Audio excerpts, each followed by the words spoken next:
हूँ बॉन्डिंग को।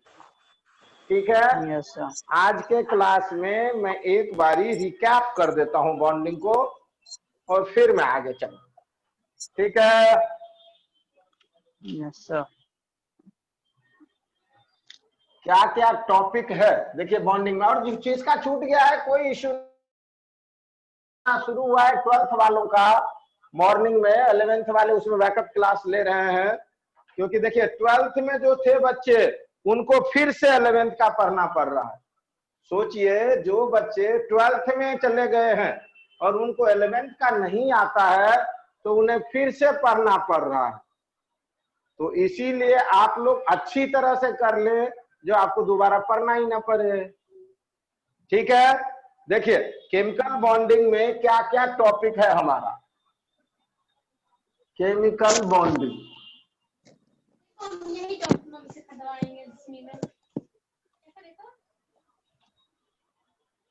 Chemical bonding में जो हमारा टॉपिक है पहला है इंट्रोडक्शन।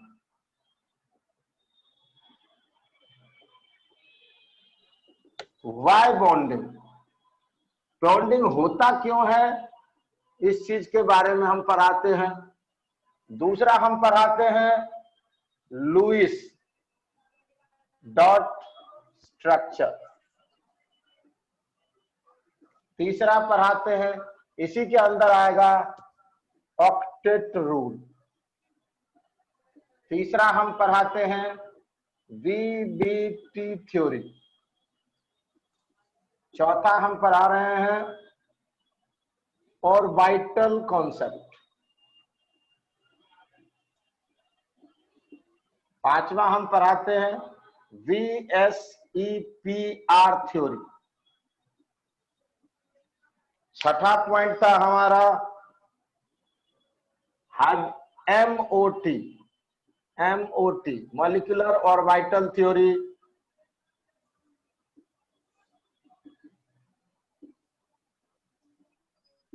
सातवां पॉइंट था हाइब्रिडाइजेशन। आठवां पॉइंट था बॉन्ड पैरामीटर्स। नौवां पॉइंट था dipole moment and polar non polar.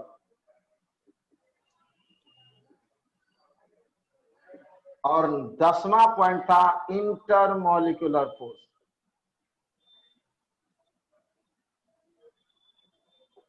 और 11वां जो पॉइंट आज हमने पढ़ाया था पिछली क्लास में वो था रेजोनेंस।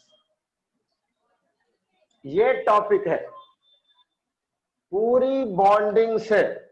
देखिए पूरी बॉन्डिंग से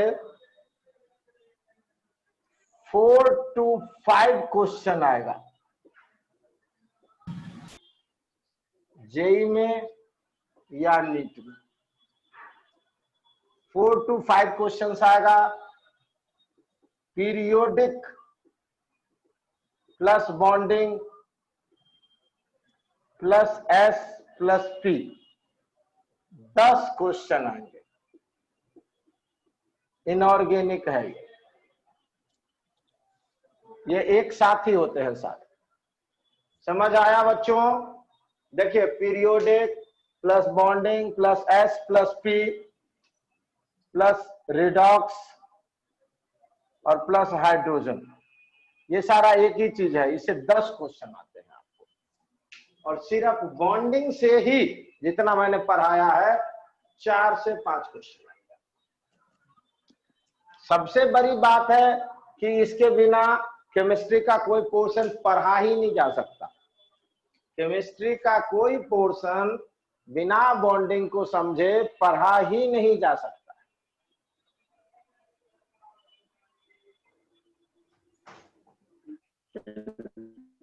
तो मैं एक बारी मेरा 3 टॉपिक छूटा हुआ।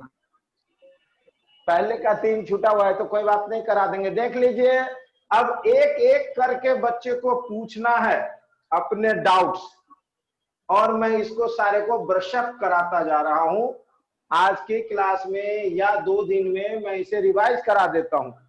जिस बच्चे को नहीं आया, क्योंकि मैंने ये 1 महीना, मैंने शुरू में ही कहा था कि मैं बॉन्डिंग 1 महीने पूरे पढ़ाऊंगा, तो 1 महीना के आसपास लग ही गया इसको खत्म होते होते, क्योंकि ये केमिस्ट्री का बैकबोन है। केमिस्ट्री का बैकबोन है बॉन्डिंग। बॉन्डिंग के बिना पढ़ाए ऑर्गेनिक समझ नहीं आएगा, इनऑर्गेनिक समझ नहीं आएगा, फिजिकल समझ नहीं आएगा, समझ ही नहीं आएगा कि हो कैसे रहा। इसीलिए 12th वालों को देखिए 11th का क्यों पढ़ा रहे हैं, क्योंकि 12th में जैसे ही उनको ऑर्गेनिक पढ़ाना शुरू किए उन्हें आ ही नहीं रहा, तो फिर दोबारा पीछे उनको आना पड़ा। अभी जनरल आप पूछ लीजिए किसी बच्चे को इसमें से किस पोर्शन में क्या डाउट्स है, किसी को डाउट है, इंडिविजुअल पूछना है तो पूछो, और नहीं तो मैं एक बारी ब्रशअप करूंगा उसको सारे को। सर सर कोऑर्डिनेट बॉन्ड एक बार बता दीजिए, उसके बाद सर वीबीटी थ्योरी, और सर वीबीटी थ्योरी ऑर्बिटल और वीएससीपीआर, सर मोट और हाइब्रिडाइजेशन, सर इसमें सर तो सारे ही बोल दिए आपने। सर सारे नहीं बोले, बस सर वीबीटी है सर। ठीक है सर मेरा सर बॉन्ड पैरामीटर्स। अच्छा ठीक है, एक एक करके मैं समझाता हूँ शॉर्ट में, एक एक करके शॉर्ट में समझाता हूँ, और डिटेल में तो फिर से दोबारा पढ़ा रहे हैं तो वहां कंप्लीट हो जाएगा। Introduction to bonding. क्यों होता है बॉन्डिंग, वाई बॉन्डिंग, इसका बिल्कुल सीधा सीधा कॉन्सेप्ट है। हम लोग क्यों पढ़ रहे हैं, वही है उसका आंसर। सोनू क्यों पढ़ रहे हैं बताओ, तो सभी किसी को नहीं बोलना है, जिसका नाम ले रहा हूं वही बोलेगा। सोनू क्यों पढ़ाई कर रहे हैं?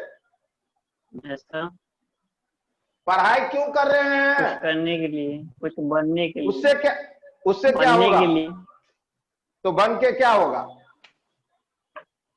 मान लो डॉक्टर बन गए, इंजीनियर बन गए, उससे क्या होगा? जीवन को सही डायरेक्शन या अपने अच्छी जीवन को सरवाइव करने के लिए, अपना जीवन सरवाइव। तो सरवाइव तो भिखारी का भी जीवन सरवाइव होता है। भिखारी मर जाता है क्या? नहीं, उसका भी जीवन सरवाइव है, और एक डॉक्टर का भी जीवन सरवाइव है। अच्छा जीवन सरवाइव करने के लिए। जी हाँ, यही है आंसर। जीवन मतलब लाइफ स्टाइल अच्छा हो। जी हाँ, समझ गए। तो इसीलिए देखिए बॉन्डिंग क्यों, सारे सब्जेक्ट का आंसर आपने जितना जवाब दिया उसका आंसर है, एक वर्ड में कहेंगे तो टू गेट स्टेबिलिटी। लाइफ में स्टेबिलिटी होगा, पैसा कमाएंगे, देखिए पढ़ेंगे तो अच्छा जॉब मिलेगा, अच्छा जॉब मिलेगा तो अच्छा पैसा कमाएंगे, अच्छा पैसा करेंगे तो लाइफ में ज्यादा स्टेबिलिटी होगी। कभी बीमारी हुआ, कभी और कोई परेशानी हुआ, कभी और कोई परेशानी हुआ, तो पैसा रहेगा तो हमारी लाइफ स्टेबल। तो सारी चीजों का आंसर है टू गेट स्टेबिलिटी। इस यूनिवर्स के अंदर जितने काम होते हैं वो मोस्ट 99.9% स्टेबिलिटी के लिए होता है। समझ आया? तो क्यों bonding? To get stability. Bonding क्यों होता है? To get stability.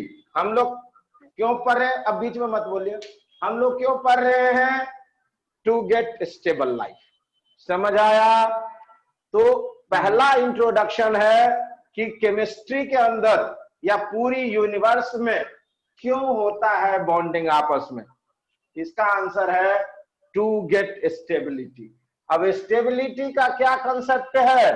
स्टेबिलिटी क्या है? जैसे हमारे केस में है बढ़िया नौकरी पाना, पैसे कमाना। केमिस्ट्री में इस एटम के कॉन्सेप्ट में क्या है? इसके कॉन्सेप्ट में अलग अलग साइंटिस्ट ने अलग अलग थ्योरी दी, और एक ने दिया नोबल गैस कॉन्फ़िगरेशन। एक साइंटिस्ट ने कहा कि नोबल गैस के जैसा बनना चाहता है तो नोबल गैस कॉन्फ़िगरेशन। दूसरे ने कहा लोअर एनर्जी, तीसरे ने कहा हायर एंट्रोपी, और लास्ट वन आया कि resultant of both. Energy and entropy, energy and entropy, सबसे बेस्ट यही आंसर है।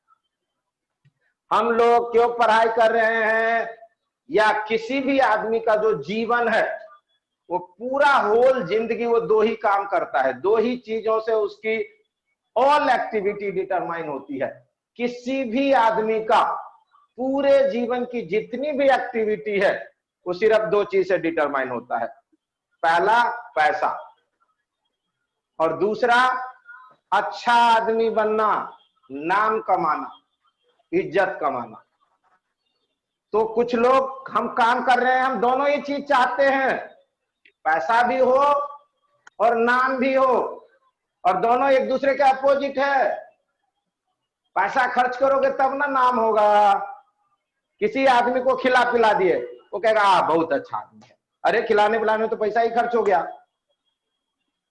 हम चाहते हैं पैसा भी खर्च ना हो, पैसा भी खूब बच जाए हमारा, और नाम भी खूब हो जाए। तो रिजल्ट है, ये जो काम है हमारा रिजल्ट है। दुनिया का कोई भी आदमी बताइए, कोई भी काम करता है तो इसके अलावा और कोई फैक्टर है? मोदी जी कहते हैं मैं तो सोता ही नहीं हूँ, 4 ही घंटे सोता हूँ, टाइम नहीं मिलता। क्यों नहीं सो रहे हो? क्या पैसे कमाने हैं क्या आपको? नहीं, नाम कमाने हैं, कमाना। आप लोग दिन रात पढ़ रहे हैं, खूब मेहनत कर रहे हैं, क्यों? डॉक्टर बनेंगे, उससे क्या होगा? खूब पैसा कमाएंगे। क्या? तो पैसा ही कमाना है तो चलो बैंक लूट लेते हैं, एटीएम उखाड़ के घर में ले आते हैं, उससे क्या होगा? पुलिस आएगा, पेपर में नाम छप जाएगा, इज्जत का कचरा हो जाएगा। तो हम चाहते हैं पैसा भी कमाए और इज्जत भी कमाए, नाम भी कमाए। समझ आया? तो केमिस्ट्री के टर्म में पैसा कमाना जो है वो एनर्जी है, और फ्रीडम है, यहाँ इंट्रोपी है दूसरा फैक्टर। समझ आया? तो जितने भी बॉन्डिंग होते हैं, एक साइंटिस्ट कहता है ऑक्टेट पूरा करने के लिए, दूसरा कहता है एनर्जी लोअर करने के लिए, तीसरा कहता है इंट्रोपी हायर करने के लिए, एंड जो लास्ट कहता है वो कहता है रिजल्टेंट है दोनों का। तो सबसे सही यही है लास्ट वाला, ये सबसे सही आंसर है। पहला पॉइंट खत्म। किसी को कोई डाउट कि बॉन्डिंग क्यों होता है? एक और चीज, नोबल गैस कॉन्फ़िगरेशन कितने टाइप का? आनंद, नोबल गैस कॉन्फ़िगरेशन कितने टाइप का? सर 2 टाइप का। 2 टाइप का। आर्यन? 3 टाइप का। 8 इलेक्ट्रॉन 18 इलेक्ट्रॉन। 3 टाइप का। आयुष कितने टाइप का? 3 का। 3 टाइप का। कौन कौन सा बताना? 3 8 टाइप का तो कौन कौन सा? इलेक्ट्रॉन, डुप्लेट, 8 ट्रिपलेट और 18 इलेक्ट्रॉन। ऑक्टेट और 18 इलेक्ट्रॉन। आपके क्लास में या जो बुक है उसमें 18 इलेक्ट्रॉन नहीं दिया होगा तो आप उसको गलत मत करिएगा। समझ आया? क्योंकि सीबीएसई में 18 इलेक्ट्रॉन वाला कॉन्सेप्ट नहीं होगा। सीबीएसई में सिर्फ 2 होगा, डुप्लेट और ऑक्टेट। 18 वाला सिर्फ कंपटीशन होता है सर। हाँ सर 32 और 50 होता है जैसे नहीं। सर चौथा और 5वां सेल में नहीं होगा ना। अभी इसको छोड़ो ना, ये जितना कह रहा हूं उतना करो। डुप्लेट और ऑक्टेट और 18 इलेक्ट्रॉन। 18 इलेक्ट्रॉन जो आपके पास किताब होगी एनसीईआरटी या और भी कोई, उसमें नहीं दिया होगा। तो ये सिर्फ कंपटीशन में आएगा, और डुप्लेट और ऑक्टेट आएंगे सीबीएसई। खत्म हो गया। इस पॉइंट में किसी को डाउट है? किसी बच्चे को? जो हमने कहा कि बॉन्डिंग क्यों होता है, उसका ये आंसर है हमारा। सीधा सीधा पूछिए कि आप कोई भी काम क्यों कर रहे हैं। इसका आंसर जानने के लिए हम कोई भी काम क्यों कर रहे हैं? पढ़ाई कर रहे हैं, जॉब कर रहे हैं, चोरी कर रहे हैं, कुछ भी क्यों कर रहे हैं?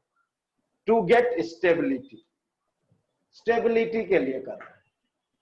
और सिर्फ स्टेबिलिटी के लिए ही नहीं है, नाम भी कमाना है, इज्जत भी कमाना है। तो ये पहला फैक्टर एनर्जी, दूसरा फैक्टर इंट्रोपी। कंप्लीट। किसी बच्चे को कोई डाउट इसमें? नहीं तो मैं आगे बढ़ूंगा। पूछो, किसी को कोई डाउट? No sir. नहीं, नहीं है डाउट? चलो तो मैं पूछता हूं। नहीं है डाउट तो मैं पूछ रहा हूं। आयुष, 18 इलेक्ट्रॉन वाला किसमें होगा? 18 इलेक्ट्रॉन का जो कॉन्सेप्ट है वो किस एलिमेंट के लिए है?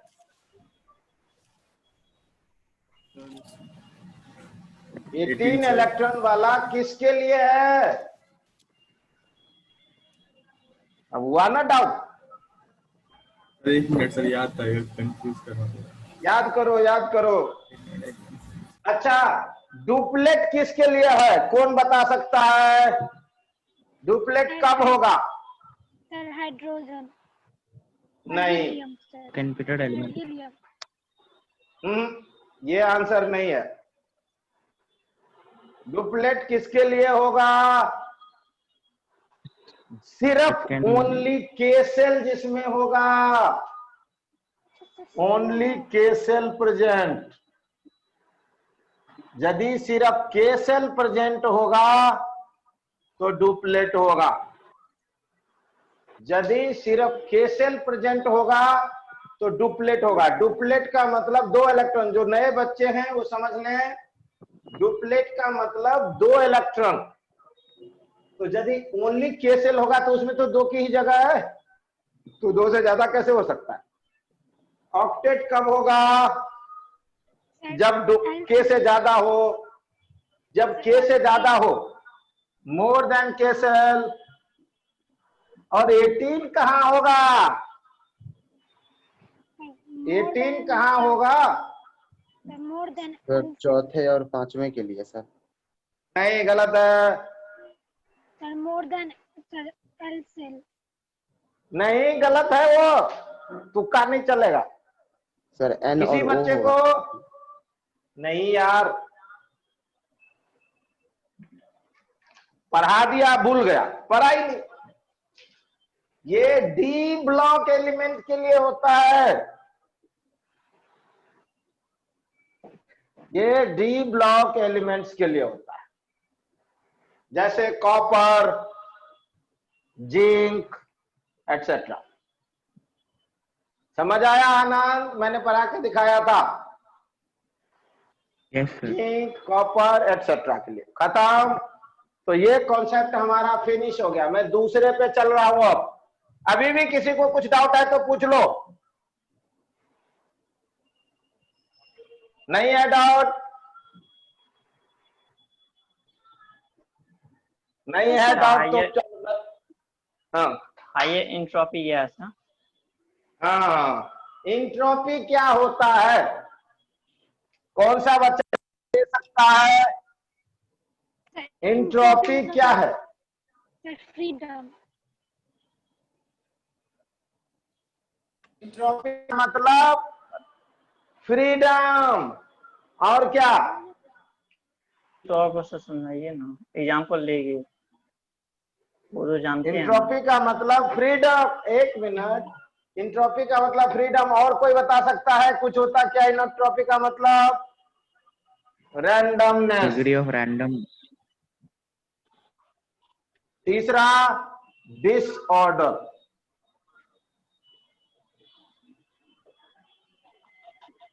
यदि देखिए, इस संसार में जितने भी जानवर हैं या आदमी या कोई भी जानवर क्या चाहते हैं? फ्रीडम। हर एक को फ्रीडम प्यारी है। आप अपने अपने घर में ही आप बैठे रहते हैं, घर से बाहर नहीं जाते हैं। कोरोना का सीजन है, कहते हैं चलो आपको जेल में डाल देते हैं, कैसा लगेगा? जेल में बहुत बड़ा है जगह, घूमते फिरते रहना, लेकिन फिर भी आपको बुरा लगेगा। हेलो, हाँ सर क्लास में हूँ इसीलिए मैं फोन कर रहा हूँ, मैं बाद में करूंगा बात। कोई जरूरी है क्या? करता हूँ फ्री, ठीक है करता हूँ रात में बात कर। हाँ तो हर एक जानवर को, हर एक आदमी को फ्रीडम प्यारी है, स्वतंत्रता है। मैं आपको पढ़ा रहा हूं, मैं 1.5 घंटा बंद गया, 1.5 घंटा में फ्री नहीं हूं ना, पढ़ाना ही है। मैं चाहता हूं मैं घूमूं फिरूं, 1.5 घंटा के लिए इंट्रोपी हमारी बाइंड हो गई है, तो लेस हो गई है मेरी इंट्रोपी। तो इंट्रोपी का मतलब होता है फ्रीडम। पानी भाप बन के उड़ जाता है, हम कपड़े डालते हैं सारा पानी उड़ जाता है, क्यों? इंट्रोपी बढ़ गया। एक जग में पानी लो और उसमें 2-4 बूंद इंक डालो या कलर डालो, वो पूरा फैल जाएगा। क्यों फैल गया? ज्यादा इंट्रोपी मिली उसे। तो इस संसार में जितनी भी चीजें हो रही है उसमें इंट्रोपी हर चाहता है कि इंट्रोपी ज्यादा हो। जैसे हर आदमी चाहता है उसे फ्रीडम ज्यादा मिले। आपको यदि ये कहा जाए घर में ही बैठो, इधर उधर कहीं नहीं जाना है, तो आप कहेंगे यार ये तो बंद ही गया, जेल में हो गया मैं, समझे? तो हर एक चीज में फ्रीडम होना एक कंडीशन है स्टेबिलिटी के लिए। आपको खूब पैसा दे रहा है लेकिन कहेगा चल घर में बंद रह, कहेंगे ना ना ऐसा काम नहीं करूंगा। समझ आया सोनू? Yes sir. फ्रीडम का मतलब ज्यादा कोई भी काम धंधा नहीं, फ्री है, अपनी मर्जी से घूम फिर सकते हैं, दैट इज एंट्रोपी। केमिस्ट्री के टर्म में एंट्रोपी कहते हैं। एक क्वेश्चन आता है यहां बार बार, देखिए सॉलिड से लिक्विड में जाते हैं और लिक्विड से गैस में जाते हैं तो एंट्रोपी बढ़ती है, एंट्रोपी इंक्रीजेज। फ्रीडम देखो सॉलिड में फिक्स्ड हो गया, सॉलिड में क्या होता है? पोजीशन फिक्स्ड है, आप इधर उधर नहीं जा सकते। लिक्विड में क्या है? थोड़ा फ्रीडम है, मूवमेंट। पानी इधर उधर घूम सकता है। और गैस में क्या होगा? एक बंद कंटेनर में लेंगे तो कहीं भी उड़ सकता है, गैस इधर उधर फैल सकता है। लेकिन इसका एक्सेप्शन भी है कुछ।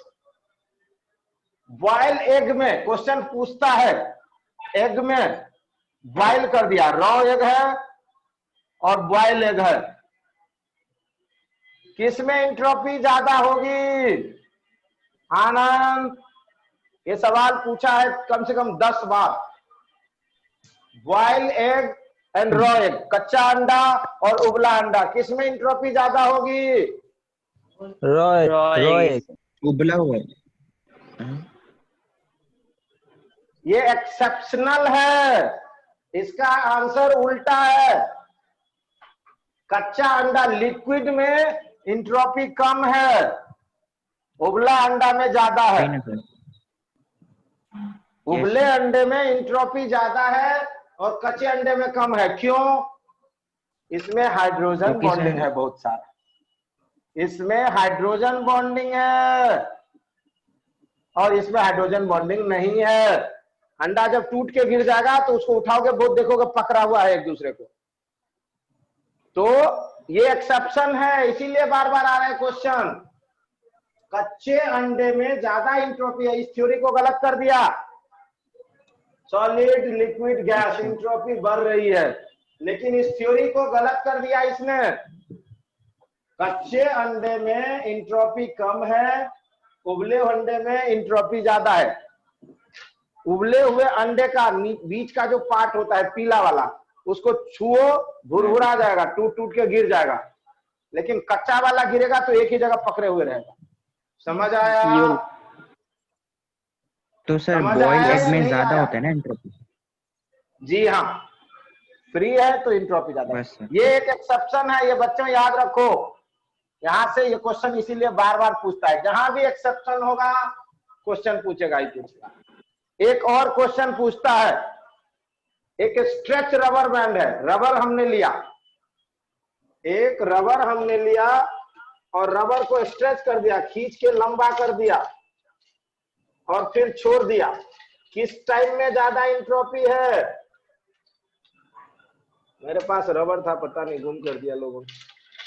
हमने लिया कि हमारे पास एक रबर बैंड है, रबर बैंड को ढीला सर छोड़ जब दो छोड़ा ना सर उसमें, और एक बार खींच दिया पूरा, तो किस में ज्यादा इंट्रोपी है, खींचे हुए में या ढीला में?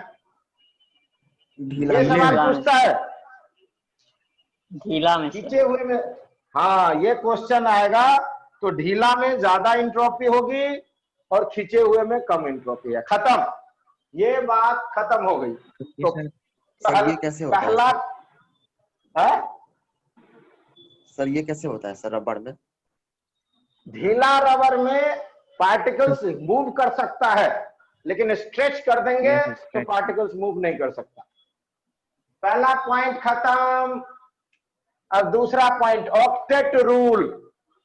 लुईस कहता है कि डुप्लेट या ऑक्टेट होता है, डुप्लेट और ऑक्टेट एक स्टेबल कॉन्फ़िगरेशन है, एक स्टेबल कॉन्फ़िगरेशन है। कैसे?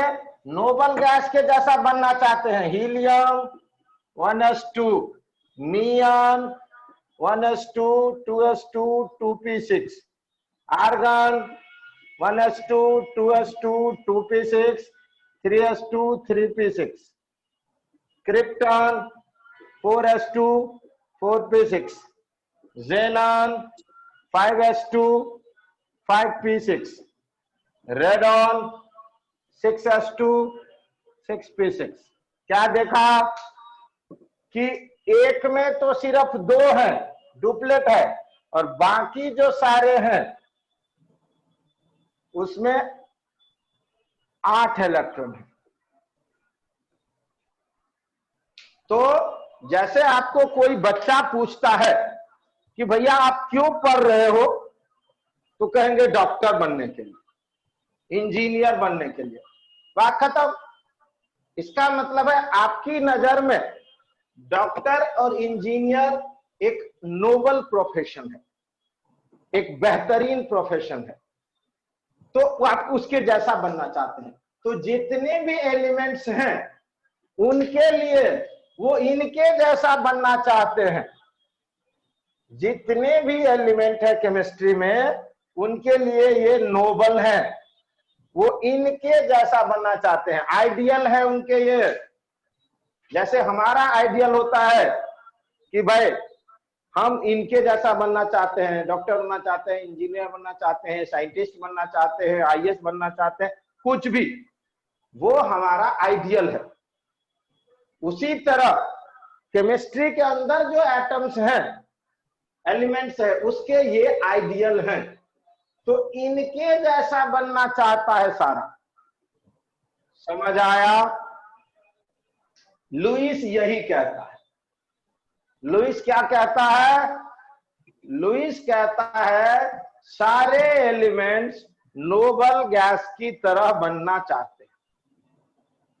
जिस तरह सारे बच्चे डॉक्टर इंजीनियर बनना चाहता है, कोई भी बच्चा भिखारी बनने के लिए, चोर बनने के लिए नहीं पढ़ेगा। डॉक्टर बनना है, इंजीनियर बनना है, साइंटिस्ट बनना है, आईएएस बनना है और बिजनेसमैन बनना है, उसके लिए पढ़। हमारा वो आइडियल है। स्वीपर बनने के लिए नहीं पढ़ना, झाड़ू लगाने के लिए नहीं पढ़ना, एंड सो उसके लिए नहीं पढ़ते, वो हमारा आइडियल नहीं है। जो हमारा आइडियल है उसके लिए हम पढ़ रहे हैं। समझ आया? इसमें किसी बच्चे को कोई डाउट? जिस तरह हम पढ़ते हैं कि हमारा एक आइडियल है, उसी तरह एलिमेंट्स भी बॉन्डिंग करके इनके जैसा बनना चाहते हैं। ये उनका आइडियल है। समझ आया? लुईस ने यही कहा। जैसे एग्जांपल देखते हैं, H2O, हाइड्रोजन और ऑक्सीजन जुड़े तो क्या किया? 8 इलेक्ट्रॉन।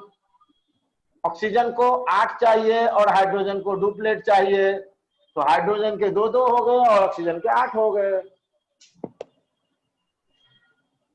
CO2 कार्बन डाइऑक्साइड बनाया, तो कार्बन ऑक्सीजन को 8 होना है और कार्बन को भी 8 होना है।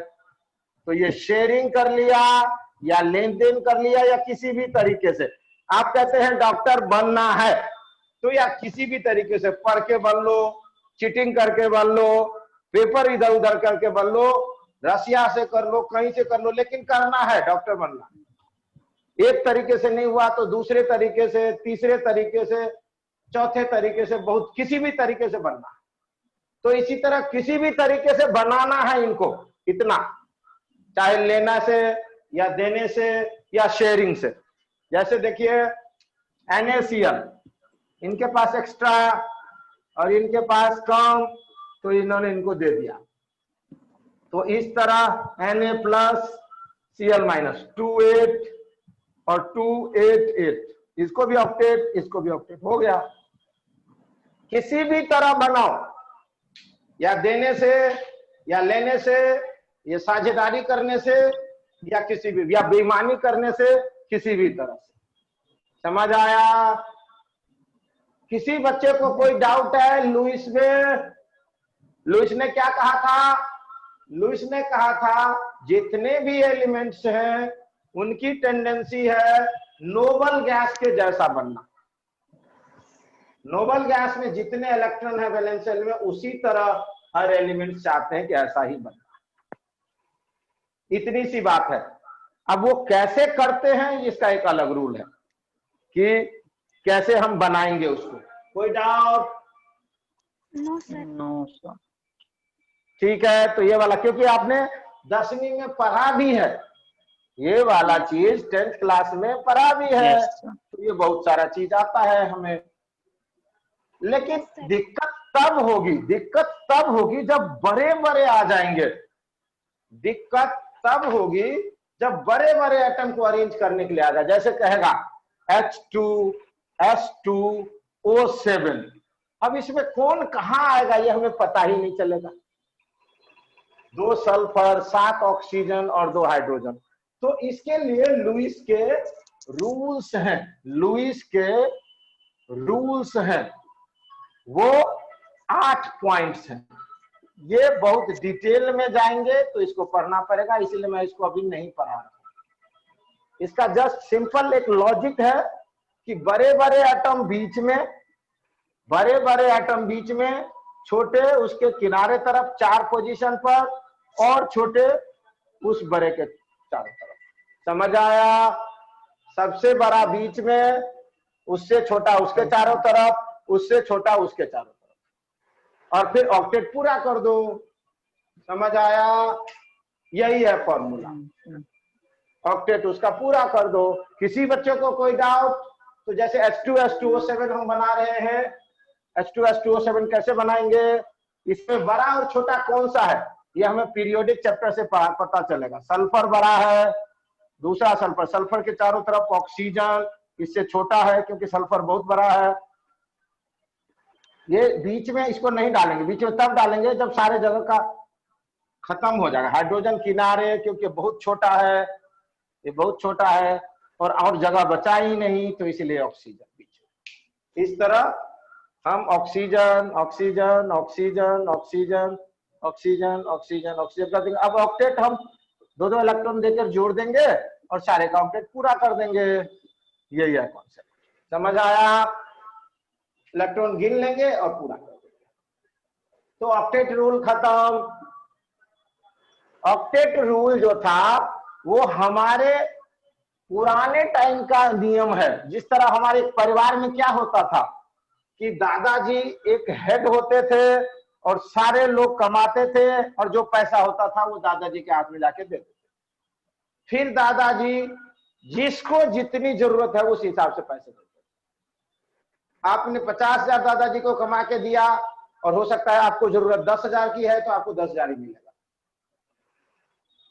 और हो सकता है जिसने कुछ भी नहीं कमाया और उसको 25,000 की जरूरत है तो उसे 25,000 मिल जाएगा। तो वो पुराने जमाने का ज्वाइंट फैमिली वाला सिस्टम था। अब बीबीटी नए जमाने का आया हमारा फैमिली। आज क्या करते हैं लोग? दादाजी सिर्फ हेड होते हैं परिवार के, लेकिन पैसे नहीं दिए जाते उनको। सभी लोग अपना अपना कमाते हैं, 4 बालो भाई बहन है, सारे कमाएंगे, अपना अपना पैसा रखेंगे और दादाजी को कुछ कुछ पैसे दे देंगे, लीजिए अपना खर्चा चलाइए। आज की परिवार में ये होता है।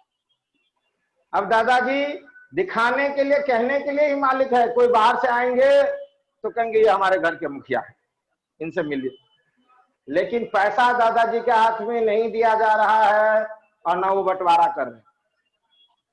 अब है कि हर आदमी अपना अपना पैसा रखेगा, जो परिवार में जरूरत होगी उतना ही पैसा देंगे, बाकी अपना अपना समझे। तो यही है VBT। इसमें हमें यह पता चलता है कि कौन सा इलेक्ट्रॉन किसका है।